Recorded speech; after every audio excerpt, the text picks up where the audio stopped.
ପାତାଳଗଙ୍ଗା ଲୋକ ମହୋତ୍ସବ ତୃତୀୟ ସନ୍ଧ୍ୟାରେ ବିମୋହିତ ଦର୍ଶକ ମନ ଭରିନେଲା ଦଳଗତ ନୃତ୍ୟ।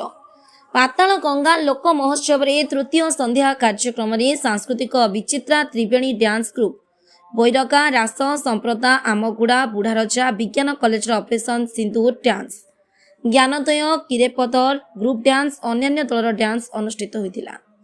ଆୟୋଜକ କମିଟି ସଭାପତି ଲମ୍ବୋଦର ନିହାଲଙ୍କ ସଭାପତିତ୍ୱରେ ଅନୁଷ୍ଠିତ ସଭାରେ କଣ୍ଟାବାଞ୍ଜି ବିଧାୟକ ଲକ୍ଷ୍ମଣ ପାଗ ମୁଖ୍ୟ ଅତିଥି, ଭବାନୀପାଟଣା ସାନ୍ଧ୍ୟ ଡିଗ୍ରୀ କଲେଜ ଅଧ୍ୟକ୍ଷ ଡକ୍ଟର ପରମେଶ୍ୱର ମୁଣ୍ଡ ମୁଖ୍ୟ ବକ୍ତା, ପୂର୍ବତନ ମନ୍ତ୍ରୀ ଓ ସାଂସଦ ରମେଶ ମାଝୀ, ଖଇରା ସରପଞ୍ଚ କୈଳାସ ଦଳ, ଖଡ଼ିଆଲ ବ୍ଲକ ଅଧ୍ୟକ୍ଷା ପୁଷ୍ପାଞ୍ଜଳି ନନ୍ଦ, ସିଡିପିଓ ଅର୍ଚ୍ଚନା ରାଉତ, ବୋଡେନ ବ୍ଲକ ଉପାଧ୍ୟକ୍ଷା ସଙ୍ଗୀତା ମାଝୀ, କମିଟି ସମ୍ପାଦକ ଗରୁଡଧ୍ୱଜ ଦଣ୍ଡସେନା ସମ୍ମାନିତ ଅତିଥି ଭାବେ ଯୋଗ ଦେଇଥିଲେ।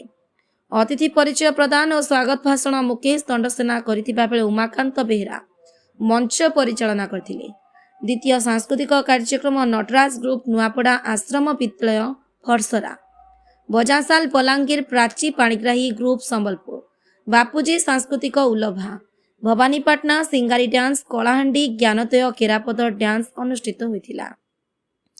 ଆୟୋଜକ କମିଟି ଉପସଭାପତି ଯୋଗେନ୍ଦ୍ରନାଥ ମାଝୀ, ସହ ସମ୍ପାଦକ ରାଜୁ ହେର୍ନା, କୋଷାଧ୍ୟକ୍ଷ ରୋହିତ ଦଣ୍ଡସେନା, ସଂଯୋଜକ ଫାରୁକ ମହମ୍ମଦ, ସହ ସଂଯୋଜକ ବୈଷ୍ଣବ ଦୁରିଆ, ସୌଦାଗର ସାହୁ, ବେଣୁଧର ଜଗତ, ଡମପୁଢା ଗୁଆଲ, ଭମର ବୈଠାରୁ, ଆକାଶ ଅଗ୍ରୱାଲ, ତ୍ରିନାଥ ମାଝୀ, ଇମ୍ରାନ ମହମ୍ମଦ, ନିତେଶ ମାଝୀ ସମେତ ଅନ୍ୟ ଦାୟିତ୍ୱ ନିର୍ବାହ କରିଥିବା ସମସ୍ତ ବନ୍ଧୁ ସହଯୋଗ କରିଥିଲେ। ବୋଡେନରୁ ରୁଦ୍ରରାଜ ବାଗଙ୍କ ସହ ବିସି କେଶନ ପଣ୍ଡାଙ୍କ ରିପୋର୍ଟ, ନ୍ୟୁଜ 26।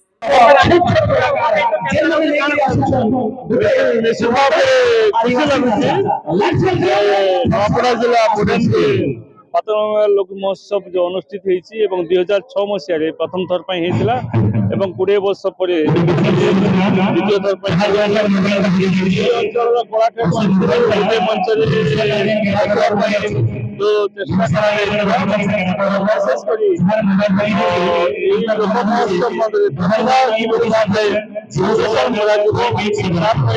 लोक महोत्सव कमिटी को धन्यवाद ज्ञापन कर।